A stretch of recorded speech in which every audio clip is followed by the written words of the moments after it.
रियासत बिहार में नई हुकूमत की पहली काबीना तश्कील पा गई है, जिसमें जमा खान, शाहनवाज आलम, इसराइल मंसूरी समेत 31 वज़रा ने हल्फ लिया। बिहार में नीतीश कुमार काबीना में मंगल को तोसी की गई और 31 वज़रा ने ओहदे और राजदारी का हल्फ लिया।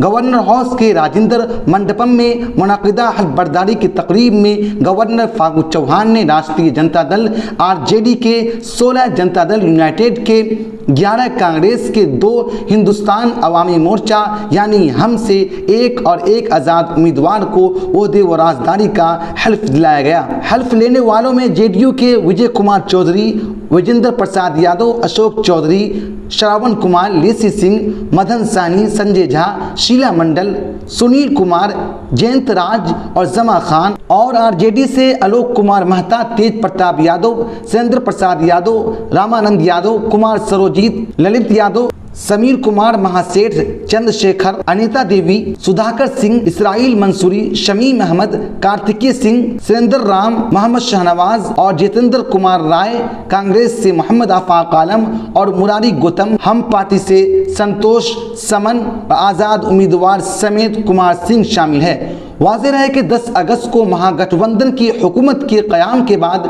जेडीयू लीडर नीतीश कुमार ने वज़ीर आला, आरजेडी के तेजस्वी प्रसाद यादव ने नायब वज़ीर आला के तौर पर हल्फ लिया था। हल्फ बर्दारी के बाद वज़ीर आला नीतीश कुमार ने काबीना की मीटिंग भी की। ब्यूरो रिपोर्ट, फ़िक्र नज़र।